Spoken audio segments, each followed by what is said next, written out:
Hey guys, tonight we're taking a long, sleepy stroll through the flickering twilight of ancient Mesopotamia. The sun's barely dipped below the horizon, but already you can feel the buzz, soft sandals pattering down dusty roads, reed doors swinging open, and warm lamps glowing behind lattice windows. There's music somewhere, pipes maybe, and the scent of something sharp and yeasty wafts from behind a corner wall.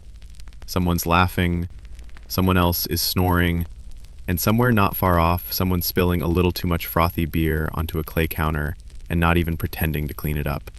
You step carefully over uneven cobbles as you make your way past the open-air stalls where lentils steam and charred fish pop and sizzle.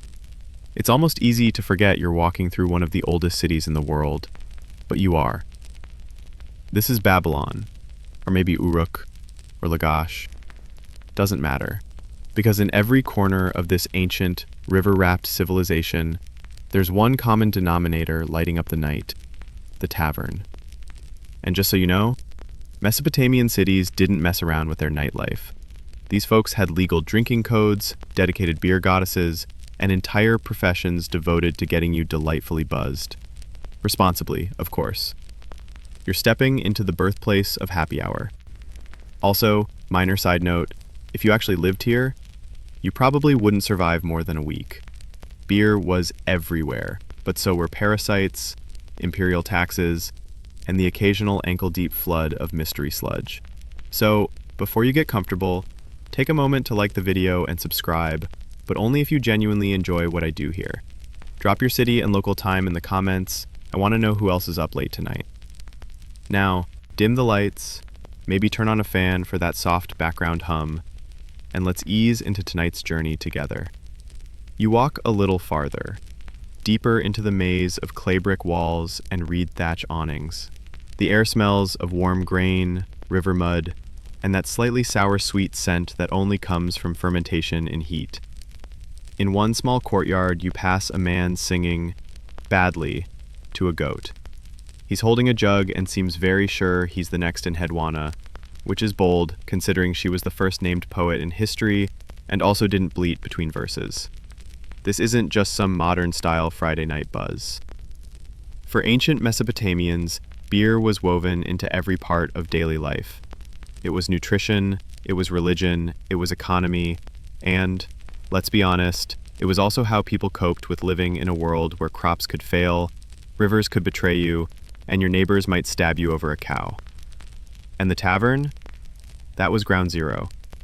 Not just for drinking, but for scheming, socializing, and occasionally committing petty crimes. Some scholars argue that taverns were even central to women's economic independence in Sumer, because they often ran these establishments themselves. Others disagree, saying the ownership evidence is patchy, at best. Historians still argue whether taverns were truly egalitarian spaces, or more like glorified holding pens for the lower classes. You duck under a low arch and step into one now. No need to knock. The inside glows orange, the floor is packed mud, and people are squeezed elbow to elbow on woven mats and rough benches. A jug of beer, lukewarm and possibly chunkier than you'd prefer, is passed around the group. There are no glasses, just a large shared vessel with several straws sticking out, each made of hollow reeds. It's like an ancient group cocktail, minus the little umbrellas and plus a very real risk of contracting roundworms. Beer in Mesopotamia wasn't exactly what you'd find in your fridge today. It was thick, more like porridge than pilsner, and unfiltered, made from fermented barley or emmer wheat. Sometimes it was flavored with dates, herbs, or honey, though it's likely that most of the time it just tasted earthy, like soggy crackers and regrets. You lean back against the cool wall and let the buzz of chatter settle over you. People are talking about everything: trade prices, temple gossip, some guy named Lugal who lost all his sheep and blames the moon. There's a game happening in the corner that looks suspiciously like a cross between dice and interpretive dance. You don't ask.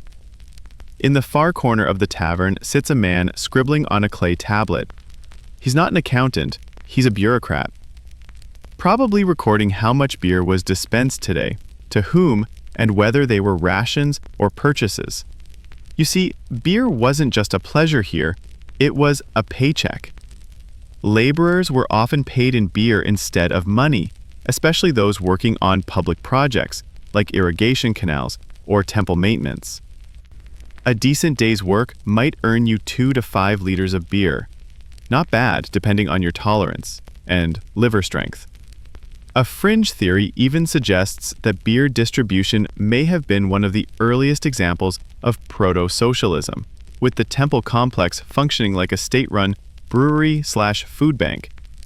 Most historians scoff at this. It's hard to call something socialism when half the population were enslaved or indentured. But the beer for work model was real, and honestly, it's still more efficient than whatever your boss is doing with spreadsheets. Suddenly the room quiets. An old woman enters, stooped, sharp-eyed, and carrying a jug twice her size. Everyone makes space. She doesn't speak, but pours a bit of her brew into a shallow cup, hands it to the nearest drinker, and watches him taste. He nods once. Everyone exhales. This is the brewmistress, or alewife, and yes, she runs the place. You blink, and the firelight flickers. Outside, the sounds of the city still hum. Crickets, a soft splash from a nearby canal, the occasional hiccup. It's night now. Deep night. Somewhere nearby, a ziggurat glows faintly with oil lamps. Ninkasi, patron of beer, fermentation, and a good time. You sip from the clay mug past you. It's warm. It's weirdly chewy. But it's real. The kind of drink that tastes like it has a story. And tonight, you're here to hear it all. You blink again, and suddenly you're not in the tavern anymore. You're standing beside a sun-scorched field, early morning fog still clinging to the canals like ghosts who haven't had their caffeine yet. A pair of oxen trudges by, pulling a cart loaded with sacks of barley that look like they've been through an apocalypse. A couple of wide-eyed kids run alongside the cart, chasing a frog and yelling something unintelligible but enthusiastic. This is where it all starts. Mud, grain, and just enough water to ruin someone's afternoon if they're not careful. The early Mesopotamians didn't set out to invent beer. They were probably just trying to survive the Neolithic version of a grocery crisis. You've got too much barley, a damp storeroom, and no refrigeration. Leave it long enough, and boom. You've got a sloppy mess that smells funky and makes your cousin laugh uncontrollably before passing out. Most likely, it started as accidental fermentation. Leftover bread or grain porridge left in the sun mixed with airborne yeasts. No one had a PhD in microbiology, but they noticed that the goo made you feel weird, warm, maybe even happy. And when you're living in a world where snakes can crawl into your sandals and every third week is a flood warning, a little happy goes a long way. You crouch down and pick up a few grains of barley from the cracked earth. They look innocent, but these are the seeds of a revolution. Literally. The domestication of barley and emmer wheat didn't just feed people, it gave rise to civilization. Agriculture meant permanent settlements, which meant communal food storage, which meant spoilage. And when you spoil enough grain, you get two things: mold and beer. One of those is significantly more fun. Historians still argue whether beer preceded bread or vice versa. Some fringe archaeologists suggest that beer may have been the real motivation behind early grain cultivation. In other words, humanity didn't settle down to bake loaves, they stayed to get buzzed. Sounds insane, until you realize how often we've chosen comfort over practicality in history. Remember when someone invented the corset before antibiotics? You step out of the field and into an early brewery. Well, brewery is a generous term. It's basically a shaded area with a few clay pots, reed baskets, and a woman in a linen wrap who looks like she's one spatula away from yelling at her teenage son. She's soaking crushed grain in water, straining it through reed mats, and humming a tune that'll still be familiar 3,000 years later when Homer's hangover kicks in. She's making a kind of mash, then leaving it to ferment naturally, thanks to wild yeast hanging out in the warm open air like it owns the place. The result is a drink called kos, a slightly sour, nutrient-rich slurry that's more like liquid bread than anything you'd find in a bar today. No carbonation, no hops, no delicate hints of citrus zest, just pure, muddy, primordial buzz juice. You're handed a long straw. It's got a filter at the end, made from straw or bronze, to keep out the grain husks and whatever bugs decided to take a bath in there. You sip. It's not bad. Thick, yes, but filling. and surprisingly low in alcohol, probably around 2 to 3%. Enough to take the edge off without turning your daily drink into an emergency nap. You look around and realize you're surrounded by workers, men and women both, in sweaty linen, laughing and drinking communally. This isn't a luxury beverage, it's a dietary staple. In some Mesopotamian cities, beer made up almost a third of daily caloric intake. That's not just partying, that's survival. And hey, better buzz than dead from a sketchy water source. Children drank it too, though probably the weaker stuff. Everyone did. There were even different kinds for different social levels. A basic worker's beer might be called black beer, thick and strong. There were lighter versions, for ritual use, and sweeter ones infused with dates for celebrations. It's unclear if they had names like Paleolithic or Barley and Sons, but we can dream. A clay tablet from the city of Uruk, dated around 3300 BCE, shows pictograms of beer production. And this isn't just a doodle. This is arguably the oldest known written recipe in the world. A step-by-step brewing guide carved into a clay slab. Forget cookbooks. These people were immortalizing their drink instructions in stone. You don't do that unless the beer really matters. By the way, side note, imagine future archaeologists digging up a TikTok on how to make espresso martinis and treating it like holy scripture. That's basically what we're doing now with this 5,000-year-old beer how-to. You wander out of the brewery just as the sun begins to bake the horizon. In the distance, tall reeds rustle by the canals, frogs croak a warning about incoming heat, and the smell of damp grain lingers in your nostrils.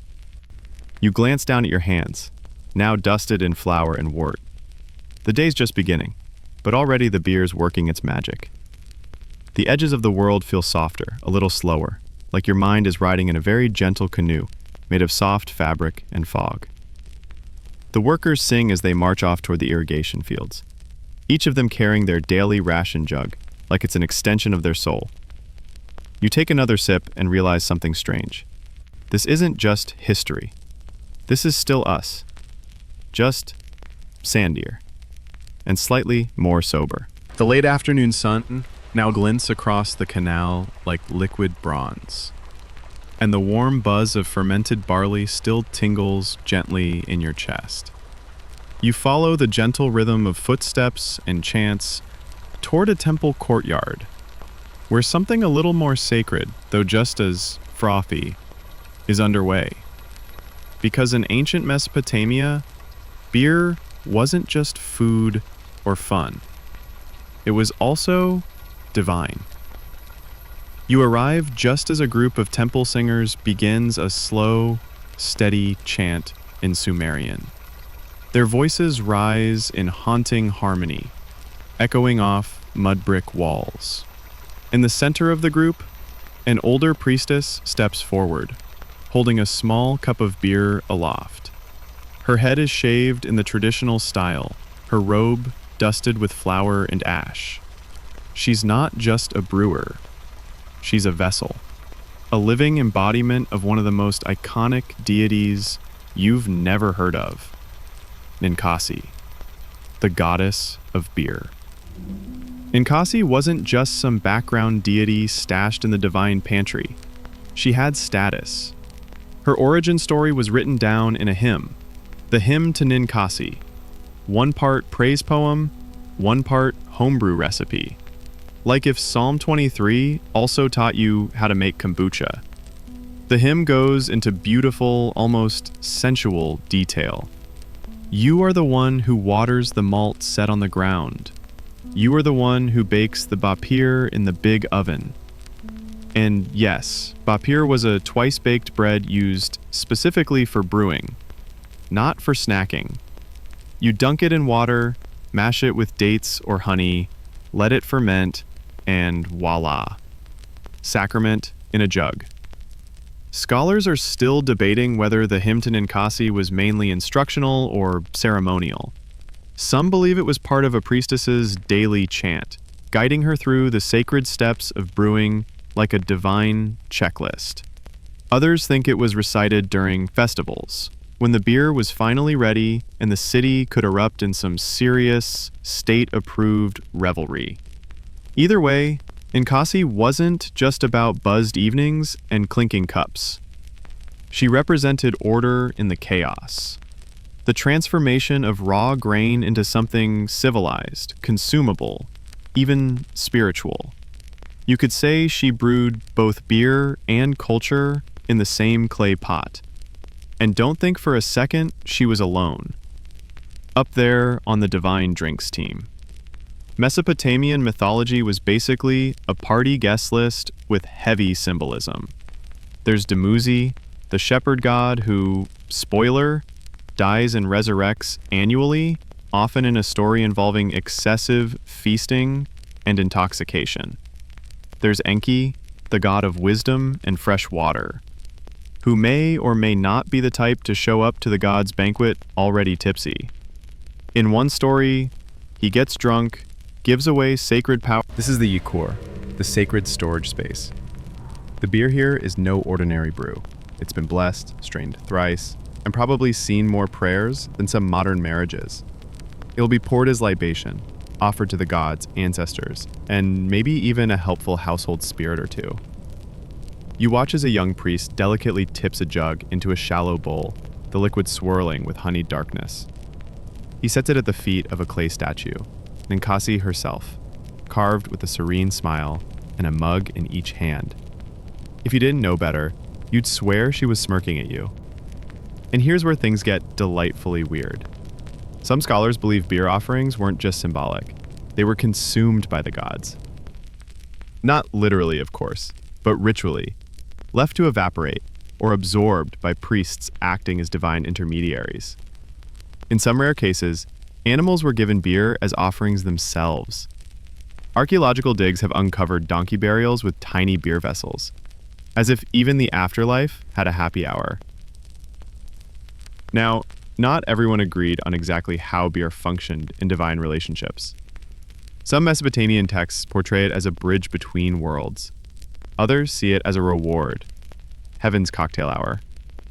And then there's that one theory, more fringe than mainstream, suggesting the gods themselves were invented during drunken hallucinations, under the hot sun. We're not saying beer invented religion, but you can kind of taste the logic. Outside, the festival is picking up. Dancers whirl in the square.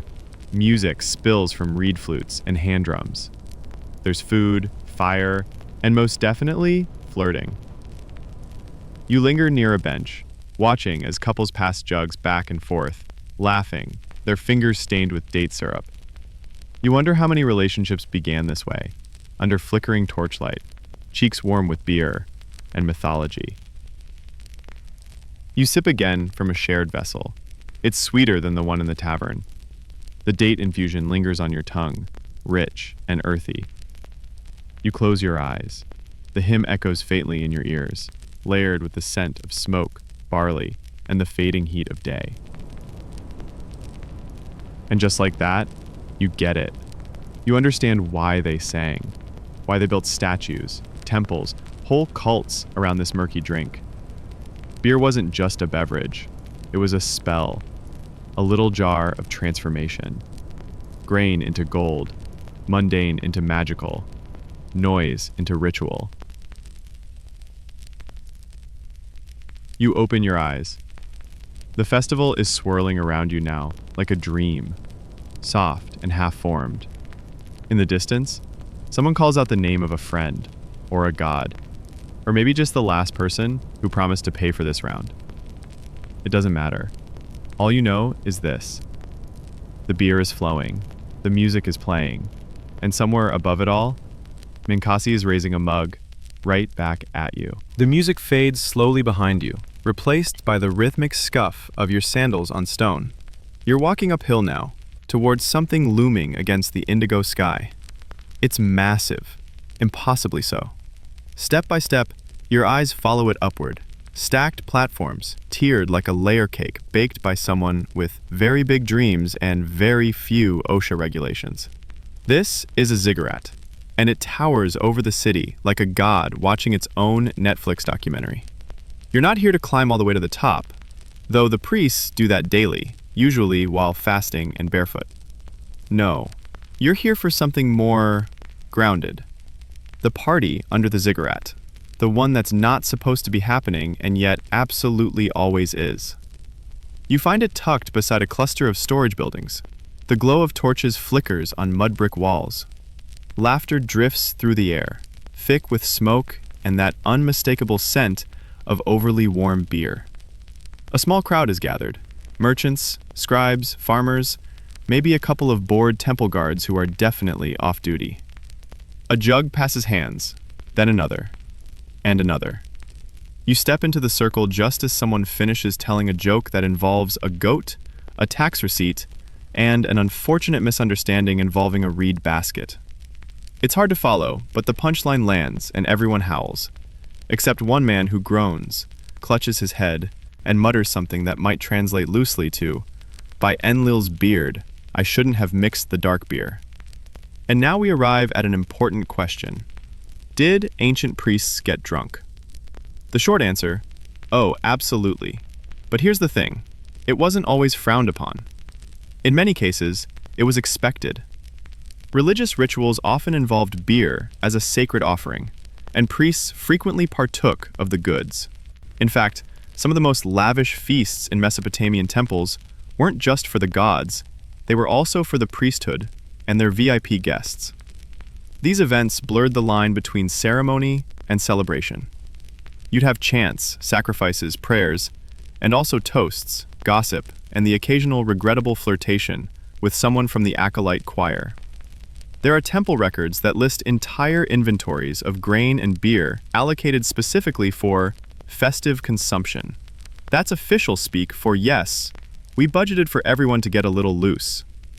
Historians still argue whether these gatherings were spiritual experiences or thinly veiled drink-a-thons blessed with incense. The truth probably lies somewhere in the middle, like a priest passed out next to the altar with a clay mug still in hand.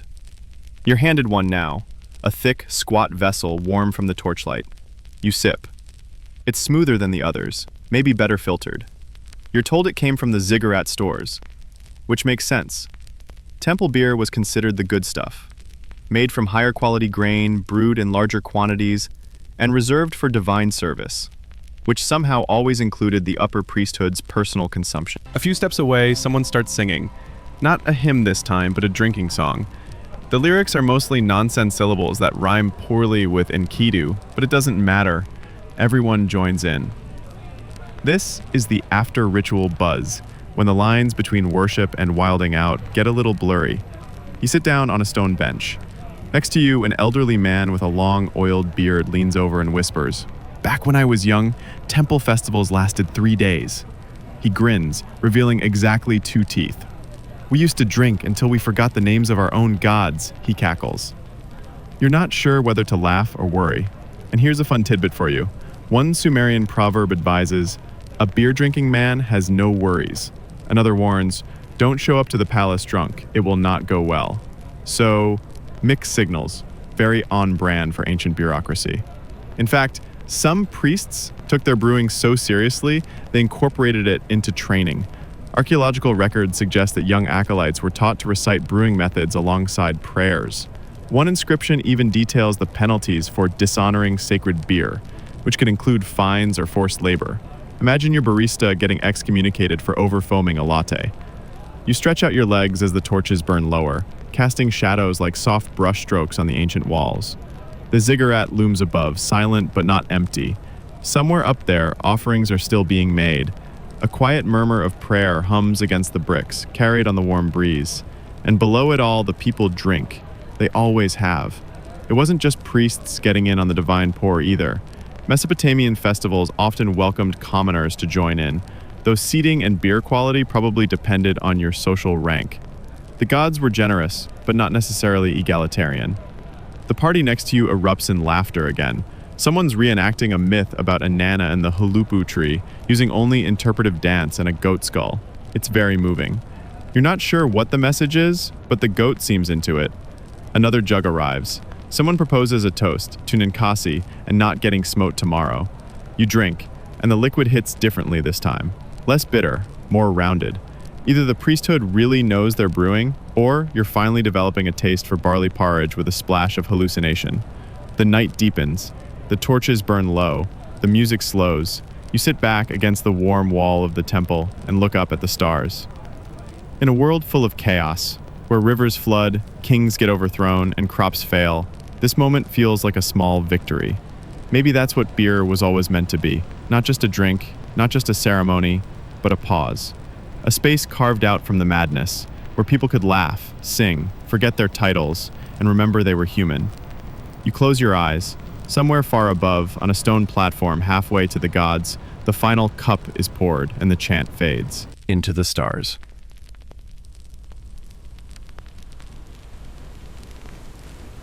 Morning creeps back in like a nosy neighbor, soft, dusty, and absolutely not respecting your need for sleep. You're awake again, somehow upright, and walking through a quieter part of the city. The festival's behind you now, its music replaced by the more subdued clatter of daily business. But even in the calm, the beer is still with you. Not in your hand this time, but on the walls, in the clay, literally written into the infrastructure. You turn a corner and find yourself inside a small shop. There's no neon sign, no chalkboard menu, just a narrow room, shelves of tablets, and a woman who looks like she could outdrink half the ziggurat staff. She's not brewing, she's accounting. And you, my friend, are standing in the Sumerian equivalent of a dive bar meets ledger office. This is where the real magic of Mesopotamian beer lived. Cuneiform tablets. Rows upon rows of them, each one etched in sharp triangles, baked hard and immortal. They contain recipes, ration lists, payment slips, drinking permits, temple inventories, even complaints from people who clearly didn't get enough foam in their cup. Beer wasn't just drunk, it was documented. Every transaction, every payment, every distribution of grain or beer rations was pressed into clay by scribes who probably dreamed in wedge shapes. Some of the earliest examples of written language aren't about war or poetry. They're about how much beer you owed the temple guard for helping herd goats last Tuesday. You squat beside a dusty shelf and pick up a tablet. It's small, about the size of a modern phone, and on it is a list of names next to measurements of beer. You squint. One name appears 5 times, each entry larger than the last. Either that guy was a hard worker, or he had serious connections in the Brewmaster Guild. The system was precise. A silo was a standard liquid measurement, just under a liter. Workers were often allocated between 1 and 5 silas of beer per day, depending on their job, with higher rations for heavy labor. A canal digger might get 5 silas. A scribe, maybe 2. And yes, there was absolutely bureaucratic drama over this. A fringe theory suggests ration disputes were common enough to cause small riots, though the evidence is mostly speculative. Still, you can imagine a stone-faced worker yelling, "I dug 3 ditches. I deserve 1 more sila, Dumuzi." Historians still argue whether these beer rations constituted actual wages, or were just one part of a broader compensation system. Either way, the volume was significant. One study suggests that a single large temple might produce thousands of liters of beer per month. Chalkboard and ironic font sense, but in a practical way. Clay tablets list different kinds of beer, dark beer, light beer, sweet beer, export beer, yes, really, and one called Ninkasi, which might translate to something like premium beer, or maybe beer for people who think they're fancy. There were tokens used to track purchases, small carved clay pieces stamped with marks to represent quantities. They worked like receipts, or maybe like poker chips, if poker chips could get you drunk and accidentally married to someone's cousin. Even more interesting, archaeologists have discovered what look like early versions of coasters, flat clay discs found near tavern ruins, often marked with the same cuneiform signs used on ration tablets. One theory suggests these were used to place under mugs, either as surface protectors or to indicate what kind of beer you were served. You're now imagining a Sumerian bartender yelling, "You ordered dark beer, not Temple Light, no swaps." The taverns themselves were often run by women. These weren't just barkeeps. They were known as sabatu, or alewives, and they held real authority. They managed stock, settled disputes, and occasionally got name-dropped in legal documents. If you crossed a sabatu, you weren't just getting cut off, you were getting reported to the city elders. One infamous tablet from the city of Sipar records a woman named Ninbara being fined for selling under-measured beer, basically a 2000 BCE version of short pouring the pint. The punishment? Payment in silver and a public shaming. You get the sense the local Yelp reviews were brutal. You take a seat on a stone bench near one such tavern, watching the early afternoon traffic shuffle past. There's a man with a donkey cart full of date cakes, a couple of teenagers arguing over a game of Royal Game of Ur, which seems less like a game and more like passive-aggressive bean throwing. Someone hawks fish wrapped in reeds. And in the middle of it all, another jug of beer changes hands, almost casually. It's so normal here, so ingrained. No big celebration, no divine ceremony, just daily life. And a drink that's older than your great everything. Beer was a utility, an economy, and a language. And you're finally starting to understand it fluently.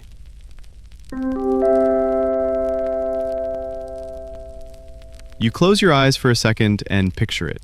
The clink of clay mugs, the scratch of styluses on tablets, the quiet math of a sabatu balancing her inventory in her head. It's a system so old and so human, it feels almost like a memory. And somewhere in that memory, someone's yelling, "You call that a full sila?" The sky is a molten copper now, sunset melting over the rooftops. And the breeze carries something different. It's not the smoky tang of grilled fish or the sour musk of brewing mash. It's perfume. Lavender? No, probably some resinous local blend of frankincense and crushed myrrh bark. Because tonight, you're not headed to a dingy corner bar. You're going somewhere elevated. You follow a group of well-dressed women down a polished stone path. They wear linen robes dyed with indigo and ochre, rare pigments that whisper wealth. Their laughter rings like bells, subtle but sharp. They're not priestesses, they're business owners, brewers, alewives, and they are not to be underestimated. You duck under a carved lintel and step into their world. A larger, brighter tavern, roofed with carefully joined cedar beams and trimmed with carved reeds. Lamps line the walls. The floor is swept. The beer? Already poured, waiting in elegant jugs shaped like tulips. The alewife behind the counter locks eyes with you. She's older, with laugh lines that say she's heard every excuse and poured through most of them. She nods, barely, and you realize she's not just running a tavern, she's running a network. In ancient Mesopotamia, women didn't just serve beer, they dominated the brewing industry. As early as 4000 BCE, tablets refer to women overseeing production, managing staff, handling accounts, and crafting specialized blends. In Sumerian culture, brewing was an extension of household labor, and women were the undisputed masters of both. You're handed a mug, not a clumsy worker's jug, but a fine-lipped cup, its rim etched with a delicate symbol. It's a mark of the brewer, her personal sign, a promise that what you're about to sip isn't just a drink, it's her name, reputation, and maybe her family's survival. And yes, there were laws to back her up. The Code of Hammurabi, yes, that Hammurabi, mentions tavern keeping explicitly. Law 108 reads, "If a tavern keeper, feminine noun, does not accept grain as payment but demands silver, and the customer refuses, she shall be drowned." Okay, yikes. But also, that's how central taverns and alewives were to society. Codified, controlled, and deadly serious. Historians still argue whether these laws were meant to protect consumers, regulate taxation, or keep women from becoming too economically independent. Some claim the harsh penalties were a reaction to just how much influence female brewers actually had. After all, a well-run tavern was more than a booze hut. It was a power center. Information flowed there. Deals were struck. Lovers met. Spies listened. You take a sip. It's smoother than any brew you've had yet. Thinner, clearer, with the faint tang of honey and something herbal. Mint? Thyme? It hits with a warmth that spreads like soft wool across your shoulders. The alewife watches you without smiling, just evaluating. She knows. You're not from here. A younger woman walks in, carrying a basket of tokens, clay markers stamped with different beer types and quantities. She's learning the trade, and the older woman gestures for her to come help measure out the next round. They don't use scales. They use muscle memory, instinct, and eyes trained over years. This is how it worked. Beer was currency, and alewives were both bartenders and bankers. They distributed daily rations, mediated disputes, and occasionally got caught up in legal drama when someone tried to skip out on a debt. Records show women being sued over short measures, disputed contracts, and unauthorized recipe tweaks. It wasn't just barley and water, it was business. And it's important to note, brewing wasn't considered lowly. In fact, the best brewers, almost always women, were respected. A well-run tavern could support an entire household, even elevate its social standing. In some regions, widows who lost their husbands could support themselves by brewing, a rare lifeline in a male-dominated world. But not all tales end in cheer. Some tablets recount disputes where alewives were accused of subversion, harboring fugitives, refusing temple taxes, or spreading unfavorable omens.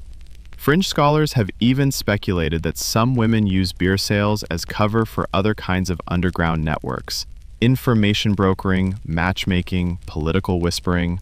Was it true? Hard to say.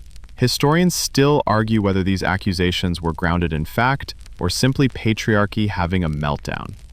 You lean back against the bench, mug in hand, as the tavern hums around you. The women move like clockwork, each one tuned into the next. There's laughter, yes, but also purpose. Every pour is precise, every transaction logged with a stylus. This isn't just hospitality, it's sovereignty. Across the room, a man tries to argue over a token's value. The alewife raises one eyebrow. He sits down. Order restored. The firelight dances across the walls, and for a moment you can almost see it, a long line of brewers stretching back generations, women teaching daughters, refining their craft, guarding secrets. Recipes passed not just through clay tablets, but whispered at dawn, stirred in silence, tested with tongues and time. You finish your drink and place the cup carefully down, no tip jar here, just a nod. She returns it, just once, and that's all the receipt you'll ever need. As you step back into the cooling night, you realize you've seen something rare. Not just history, but legacy. Not just beer, but the hands that shaped it. Measured, brewed, poured, and passed it down. And somewhere, under a moonlit sky, Ninkasi smiles again. You're walking again. Slower now, with that warm, barley-induced buzz that makes even cracked mud brick walls look poetic.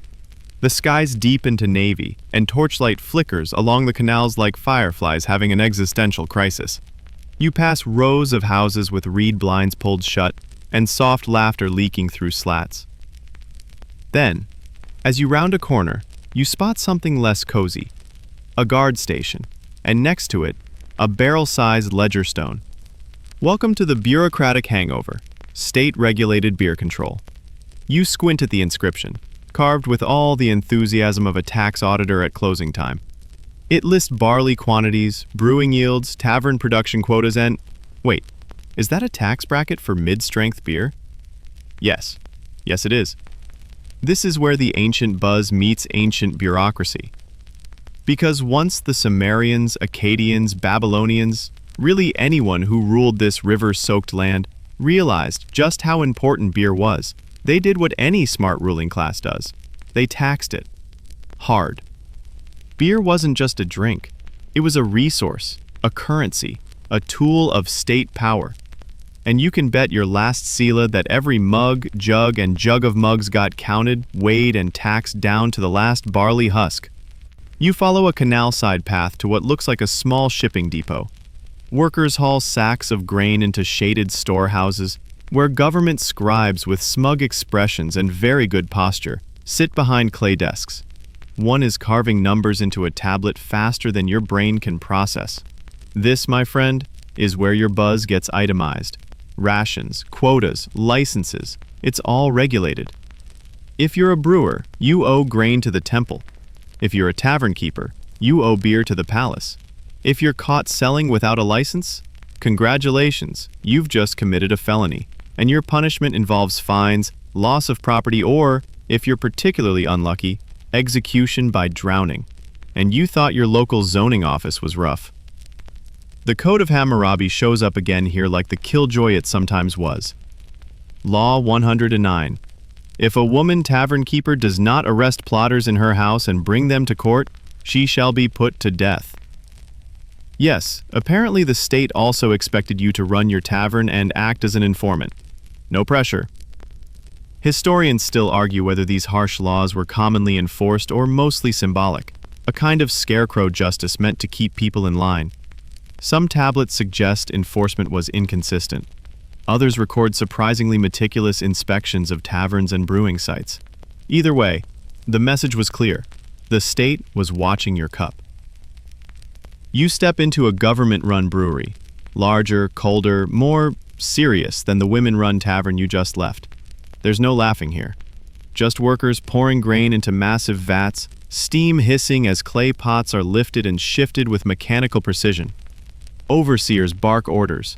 A clerk stands by with a stylus so sharp it could double as a punishment device. These were the institutional breweries, often run by temples or palaces, staffed by laborers and slaves, and designed to fuel entire economies. Beer from these sites didn't go to partygoers. It went to soldiers, canal diggers, priests, and bureaucrats. It was industrial, standardized, almost clinical. And guess what? It worked. These operations were efficient enough to sustain massive workforces. Some records show tens of thousands of liters of beer being produced per month. You feel a little bad for the guy cleaning out the bottom of those vats. Fringe theories suggest those workers may have used leftover mash as bread starter or even fuel, but the evidence is mushy. Literally. You step outside and catch a breath of cooler air. Across the canal, a tax officer counts inventory with the haunted eyes of a man who's memorized too many grain-to-beer conversion rates. Someone tosses him a small clay token, payment for a tax exemption maybe. You swear he pockets it a little too fast. Even in 2000 BCE, corruption knew how to party. But here's the twist. This oppressive-sounding beer economy also had its perks. By distributing beer as pay, the state stabilized food supplies, kept workers fed and slightly sedated, and created a trackable, manageable economy. In a world without spreadsheets or Venmo, beer was your paycheck and your food delivery in one sloshing jug. And here's a delicious irony. While beer flowed freely, water didn't. Rivers were dirty, unpredictable, and often fatal to drink untreated. Beer, on the other hand, was boiled, slightly, fermented, and, by accident or genius, safer than your average cup of Tigris tap. So in regulating it, the state was also controlling public health, just with clay mugs and a divine song. You pause beside a small shrine near the depot gate. A tiny altar with an offering bowl, half filled with beer. There's a reed flower next to it and a token stamped with the sign for blessing. Someone clearly thought they'd need divine help getting through a tax audit. You smile, because honestly, same. A cat weaves around your ankles, purring like it knows your secrets. You sip from the communal jug beside the altar, lukewarm, earthy, not great. Government brew. Predictable, but not terrible. And in that moment, it hits you. The system works. Not perfectly, not kindly, but consistently. It fuels armies, funds temples, and keeps taverns open. The whole sprawling machine of Mesopotamian civilization, ziggurats, empires, wars, myths. It's all just barley, water, yeast, and rules. You sit on the canal edge as the moon rises. Behind you, bureaucrats light their final lamps. Ahead, boats drift past with crates of clay jugs, headed downstream to other cities, other drinkers, other lives. And you're starting to feel like you understand this world. One sip at a time. The moon's higher now, lazy and full, casting just enough silver light to make the canal glisten like it's wearing lip gloss. You're walking again, this time toward the edge of the city, where the mud brick gives way to tilled soil and sleepy reed huts. It's quieter here. You hear frogs, a distant owl, and then laughter. You duck under a low arch and enter what feels like a beer garden, Mesopotamian style. It's less of a garden, more of a courtyard with baskets for seats and a makeshift table carved from old bricks. A jug of beer sits in the middle, surrounded by half a dozen people. Farmers, a fisherman, someone who probably wrestles goats for a living. They wave you over, and just like that, you're part of the gang. Here's what you need to know.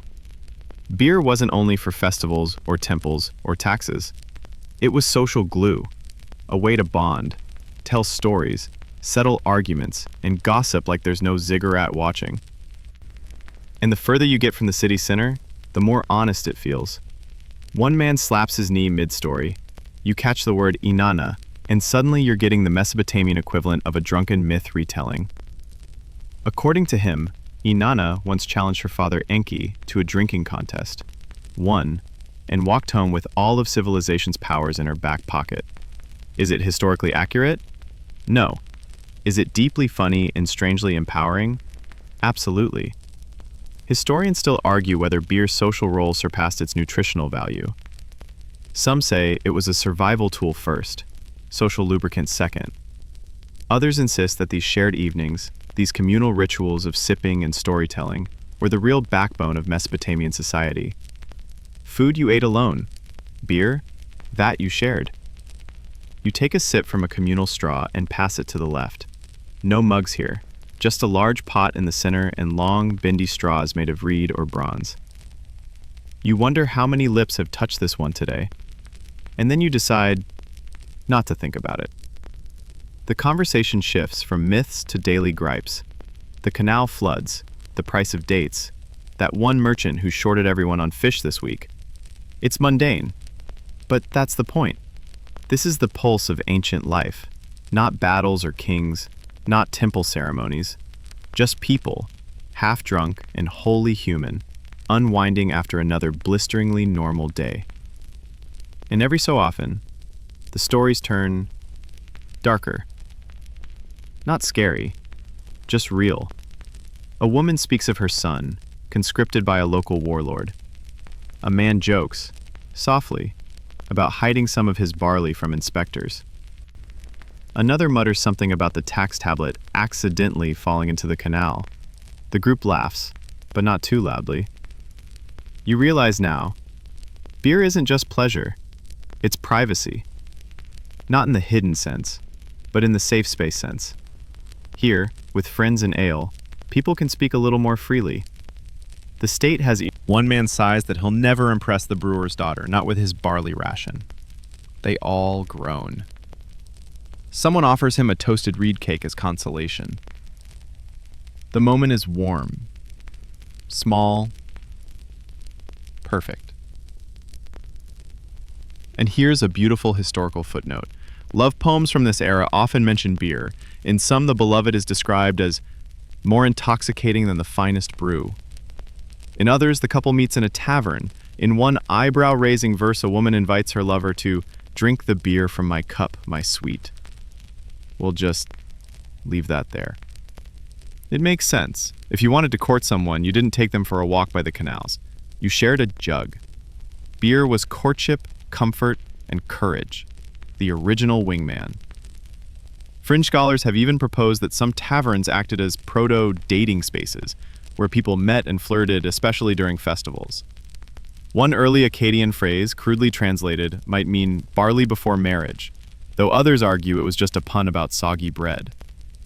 Academic debates are thrilling. You take another sip. This one tastes slightly different, more date than grain, sweeter, like someone added a splash of syrup. You point, curious, and someone shrugs. Leftover from New Year's, he says. Ah yes, Akitu, the New Year festival. It was when beer flowed freely, temples through wild rituals, and kings participated in symbolic sacrifices and possibly some extremely awkward roleplay involving gods and fertility rites. You try not to picture that in high definition. One of the group's older women sighs and begins to hum an old drinking song. The others slowly join in, and even if the lyrics are nonsense to your ears, the rhythm makes sense. You close your eyes and let the chant swirl around you. The fire crackles low. Someone dozes off with a mug still in hand. The air smells of ash, dates, and damp barley. The moon casts sleepy shadows on the stone path outside.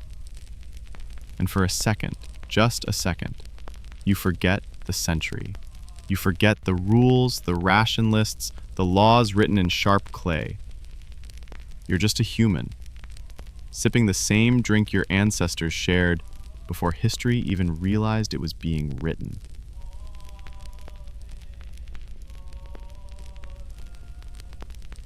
You raise your cup quietly to nothing and everything,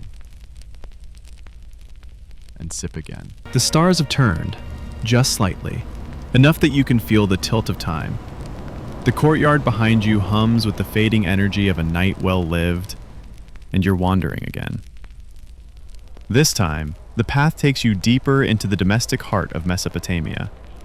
No taverns, no temples, just homes. Mud brick, low-roofed, built close to keep out heat and keep in gossip. You duck into a small doorway where light spills onto the street from a flickering oil lamp. The interior is simple. Woven mats on the floor, clay pots lining one wall, a sleeping baby swaddled in linen. And in the corner, a woman stirring something thick and bubbling in a broad-mouthed jar. It smells like sour grain and dates. Congratulations, you've made it to the kitchen. And yes, beer is here too. Because as much as the temples like to hoard the prestige of brewing, the real backbone of Mesopotamian beer was found in the home. Brewing wasn't just a profession. It was daily survival. People didn't buy six-packs. They made small batches in clay pots, stored in shaded corners, stirred with long reeds and fermented with natural yeast floating in the air like tiny drunk angels. You settle into a corner as the woman's daughter begins to grind malted grain with a stone. It's rhythmic, meditative. The sound alone could lull you to sleep if the smell didn't make your stomach rumble like a camel with attitude. Here's a beautiful, everyday truth. Beer was food. It was thick, nutritious, and packed with calories. Often called liquid bread, it served as both drink and sustenance. Especially for the poor, who couldn't always afford meat, beer was a vital part of the diet. Even kids drank it, albeit a much weaker version. Historians still argue whether the home brew was always alcoholic, or sometimes more like a barley smoothie. Some tablets distinguish between cash, beer, and cash cig, clear beer, while others lump all grain drinks under one term. It's confusing. Welcome to ancient menus. The woman lifts the lid off another pot, revealing a layer of foam. She grins and offers you a sip. It's warm, tart, and grainy, like drinking a bowl of sour oatmeal through a straw. Honestly, not bad. You watch her work and realize this is chemistry, craft, quiet science passed through generations. No thermometer, no timer, no Google. Just instinct, tradition, and a lot of trial and error. And if you messed it up, you didn't waste a drink. You wasted your dinner. Fun fact, many home recipes included bapir, that twice-baked barley bread you heard about back at the temple. Households would bake it in bulk, store it for weeks, and mash it up when it was time to brew. Some reenactment. It's just dinner being made, stories being shared, kids being kids. One elder sits near the doorway, cradling a jug. He offers it to you with a tired but kind nod. You take a sip. It's different again. Darker, smokier, maybe fermented longer. You ask if they used temple yeast. He laughs. Temple yeast? I have my own. Been using the same starter for 30 years. That hits differently. This isn't just fermentation. It's memory, passed down in bubbles and tang. Each batch a little story, a little survival. In the corner, the daughter begins shaping beer loaves, thick barley buns with a hole in the center, designed to dry fast and break apart easily during brewing. She hums a tune. You don't recognize it, but it feels ancient. Something about grain and sweetness and protection from bad spirits. Because yes, superstition surrounded homebrewing too. Some believed that whispering certain words during fermentation would ensure a good batch. Others left charms near the brew to ward off mold or mischief. And if a batch went sour, blame the spirits. Or the neighbor. Definitely not your technique. You sip again, savoring the strange comfort of this homebrew. It tastes like chores and patience, like bruised fingers and borrowed recipes, like everything that's not written on a temple tablet, but kept alive in hearts and hands. A small boy crawls into your lap. You offer him the last sip of your cup and he shakes his head with a mischievous smile. Too bitter, he says. He's got time. And now you realize you've seen every corner of the beer map. Festival, temple, tavern, office, and home. And yet somehow, this humble room might be the most sacred of all. Because here, beer isn't godly, or regulated, or mythologized. It's just life. Warm. Necessary. Shared. And somehow, still bubbling. Morning again, but not yours. This sunrise belongs to a caravan just now trundling out of the city gate, wheels creaking under clay jars sealed tight with woven reeds. You follow it, not on foot this time, but in imagination. The kind of travel you do lying flat, hands behind your head, brain slightly fizzy with barley afterglow. You're heading out into Mesopotamia's beer trade network, because, surprise, this stuff wasn't just consumed locally. It moved across deserts and rivers, from palace to palace, from one pantheon's fanboys to another's.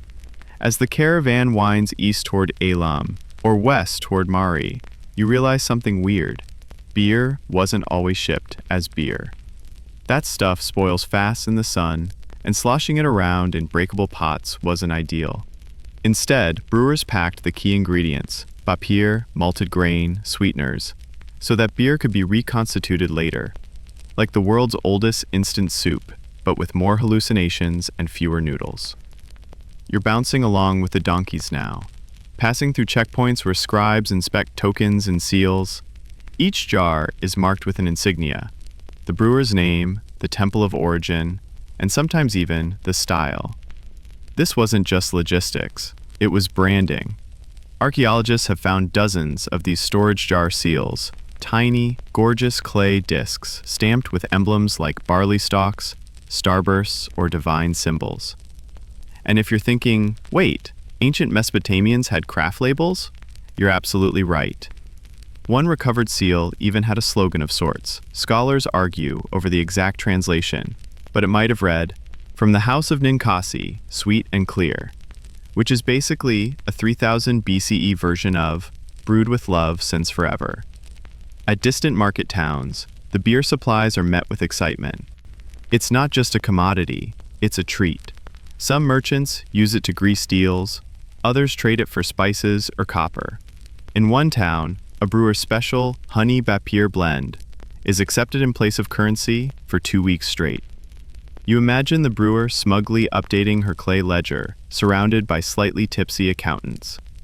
And this wasn't just a merchant hustle. It was state diplomacy. Some kings sent beer as tribute, others demanded it.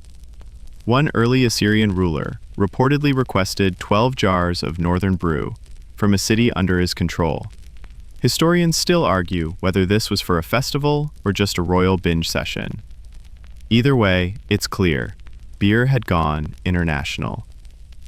You pause the imaginary donkey ride and think bigger. Imagine a foreign envoy arriving in Ur, bearing gifts of cedar and ivory, only to be met with a beer feast. Toasts are made, gods are invoked, deals are whispered behind jugs. The beer does what beer always does, softens egos, loosens tongues, and makes even the grumpiest negotiator nod and say, "Sure, take the copper." Symbolize the start of peaceful relations. While the evidence is mostly poetic, it lines up with the role beer played everywhere else, a bridge between power and pleasure.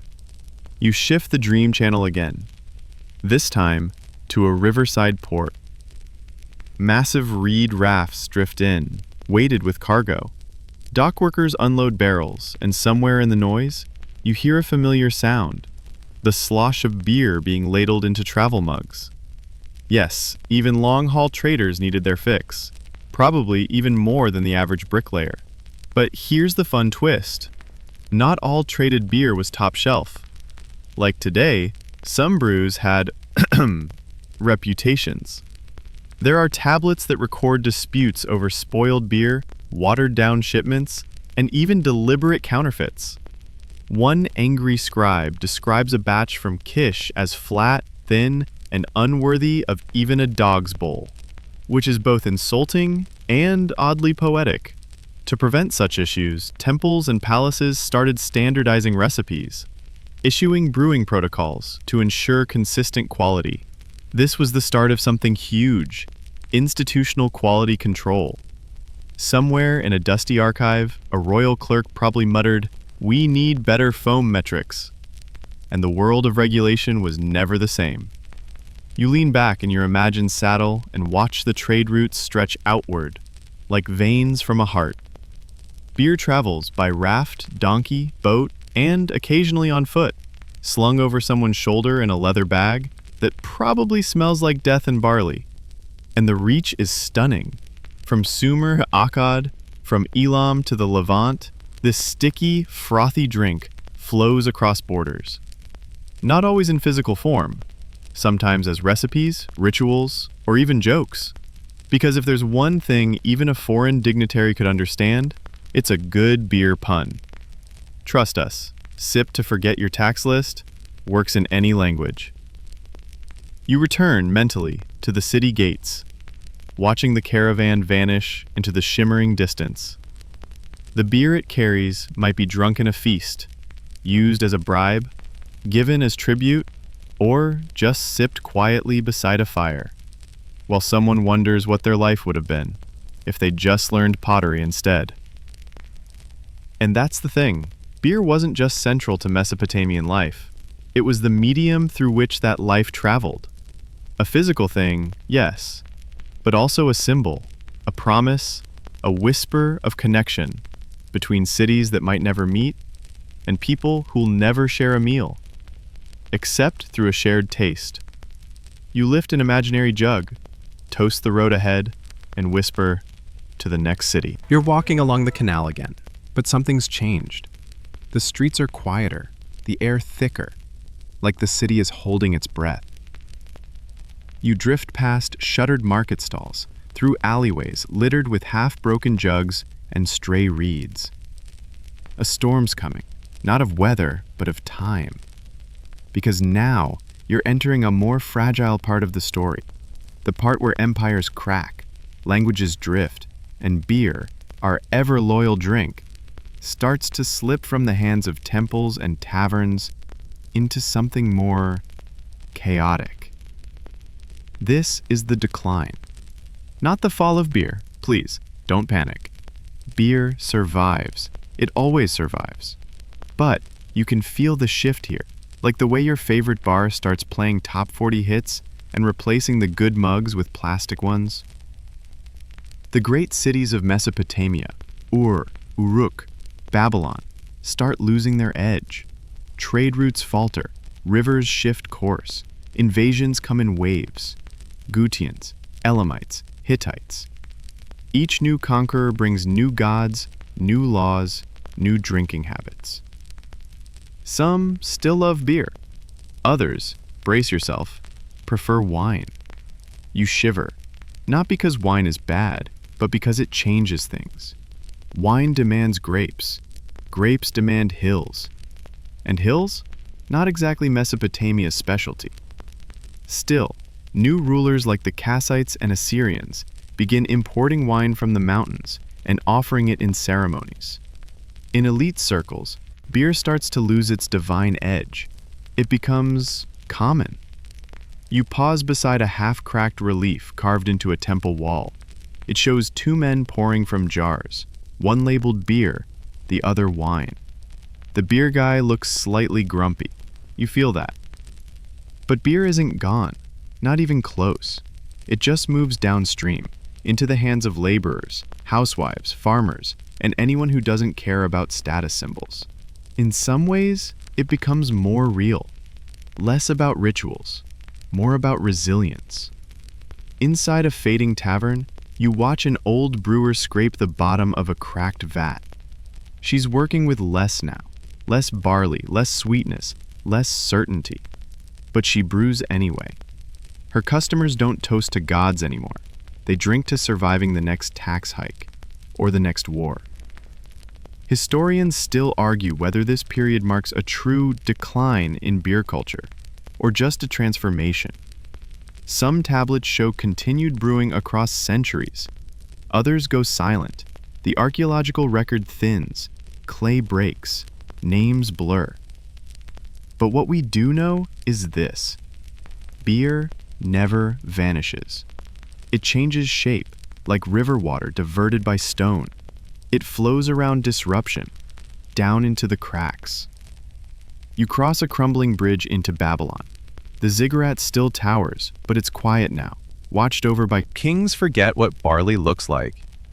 And yet, amid the ruins, you hear laughter.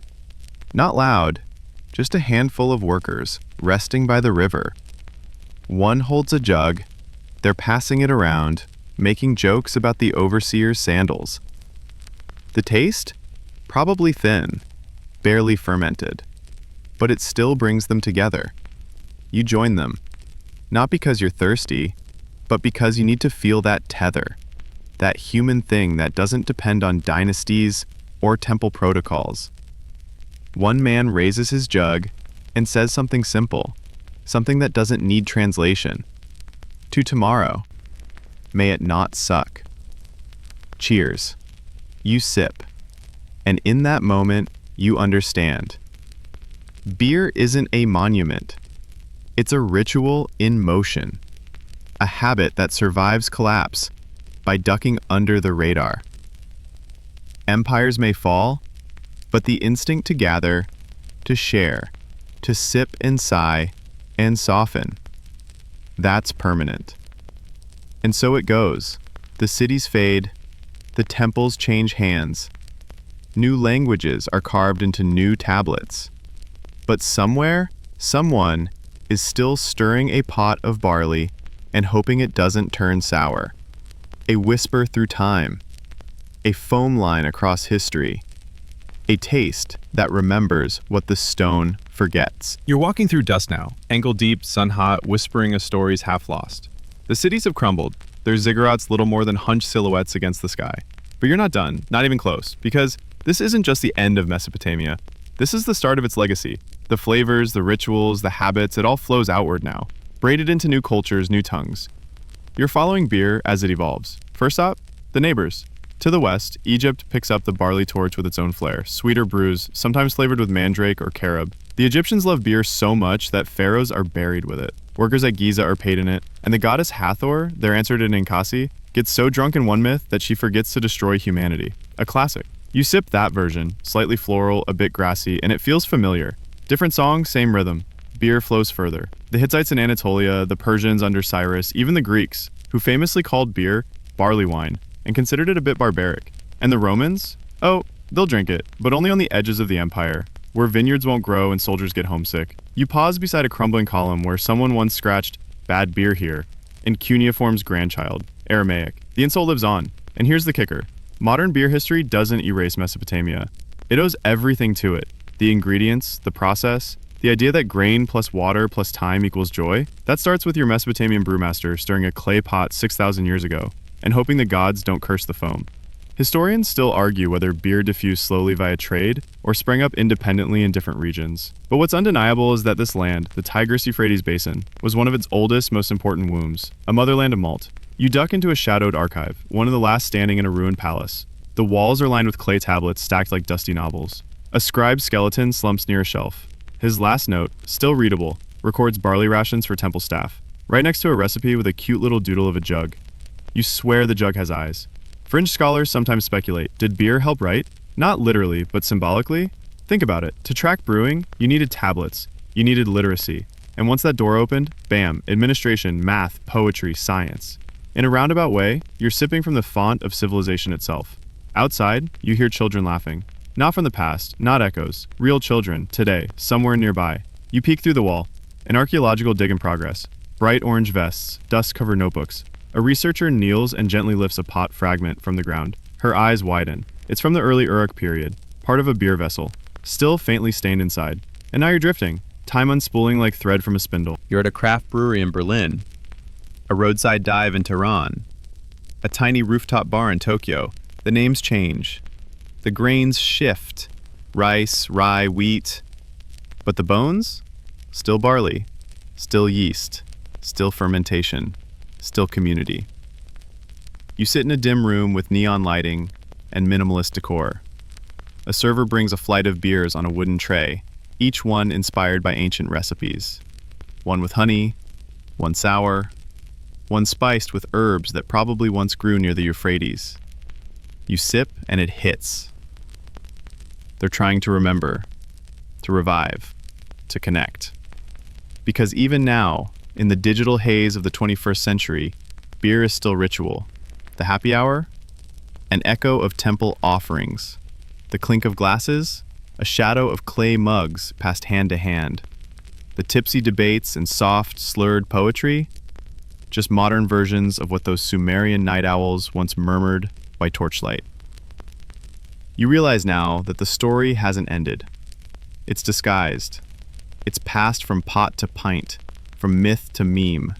And as long as someone lifts a cup, not to escape, but to feel closer, Mesopotamia still lives. You exhale. The past settles around you like warm sand. Not heavy, not sad, just grounding. And somewhere, in the folds of time, Ninkasi toasts you back. You're not walking anymore. You're reclining, on a worn-out mat, in the shadow of a fig tree, with your hands behind your head and a belly full of stories. The Mesopotamian sun has dipped below the horizon again, and everything is cast in soft bronze. But just when you think the journey's slowing down, something unexpected floats your way. A song. Not sung aloud, but remembered. It starts gently, like a breeze through barley stalks. The rhythm is familiar now. You've heard parts of it whispered at temple altars, muttered by tavern keepers, and hummed by old women beside the brewing pots. It's the hymn to Ninkasi, one of the oldest surviving beer recipes, and yes, it's literally a song. You hear the opening lines in your mind. Ninkasi, you are the one who waters the malt set on the ground. And suddenly, you're back in that temple courtyard, watching women grind grain in the morning light. Except now, you see the ritual in a new way. This wasn't just prep, it was performance. Brewing was sacred, and like all sacred things in ancient Mesopotamia, it came with music. You sip an imaginary cup and hum along. The hymn goes on, describing every step, malting, mashing, filtering, fermenting, all framed as acts of praise to the goddess. Scholars still debate whether the hymn was practical instruction or poetic devotion. Maybe both. Maybe it was easier to remember a recipe when it rhymed. Maybe it was safer to encode science in worship, so no one dared mess it up. And here's the wild part. This isn't just the oldest beer recipe. It's arguably the earliest example of written instructions for anything. While others were scribbling about land ownership and goat counts, someone, somewhere said, "Hold on, let's write down how to brew a proper pint." Priorities. We respect them. You follow the imagined music into a more vivid memory, a festival scene.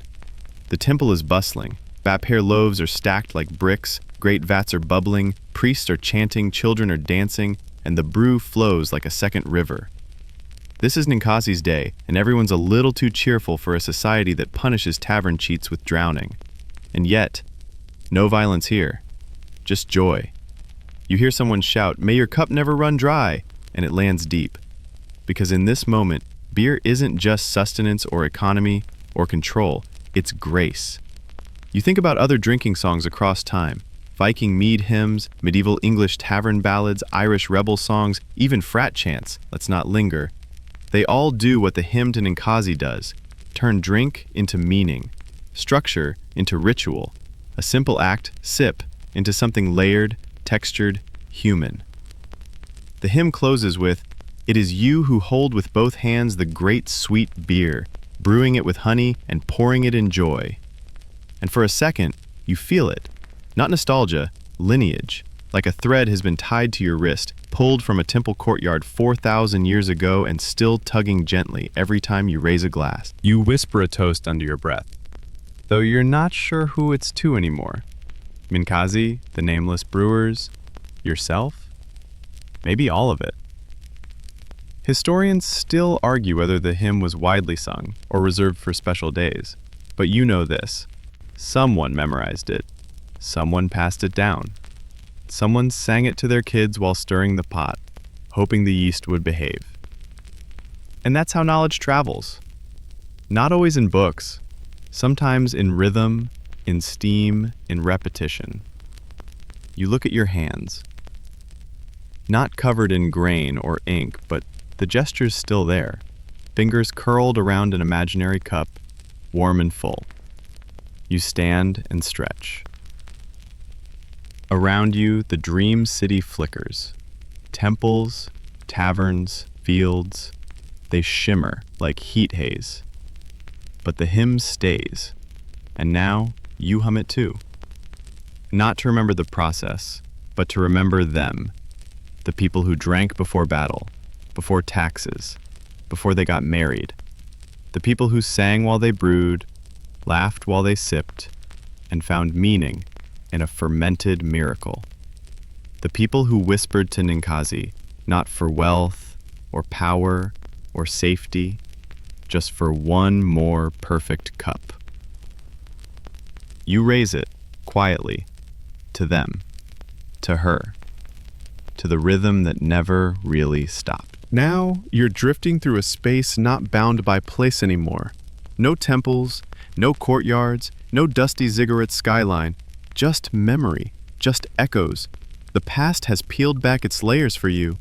And what's left isn't architecture or artifacts, it's rhythm. And at the center of that rhythm, the pulse of everyday people. So tonight, let's lean into them. Not kings, not gods, not scribes writing laws with sticks and pride, but the anonymous drinkers, the ones who left behind fingerprints, not names, who drank beer not to change the world, but to cope with it. You find yourself in the cool shadow of a small reed shack on the city's edge. A man squats in the dirt, elbows on his knees, cup in hand. He nods at you. You sit beside him. No introductions. You both know the rules. He's tired, bones tired. The kind that seeps from canal digging and barley hauling and debt that outlives the harvest. He sips, offers you some. It's sour, slightly burned, but hey, it's wet. He doesn't speak much, but after a while, he mumbles, "My son wants to be a priest." I told him, brew first, preach later. Then he laughs, raspy and real. That's the thing about this drink. It lives in the in-between, between work and rest, between silence and song, between one lifetime and the next. You remember now the labor tablets, the ones listing beer rations for workers, 1 jug per day for brickmakers, 2 for soldiers, half a jug for canal dredgers, not as a treat, not as payment, as fuel. You worked, you drank, you survived. Historians still argue whether that daily beer was truly nutritious or just numbing, whether it kept workers healthy or simply sedated.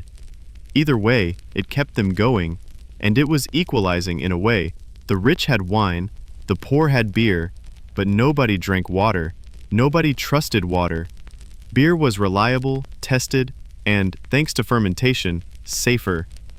It was your hydration, your calories, your low-level buzz. It was the taste of survival. You leave the man in the shadows and wander to another fire. A group of women, some mothers, some grandmothers, sit in a circle, each with a clay cup.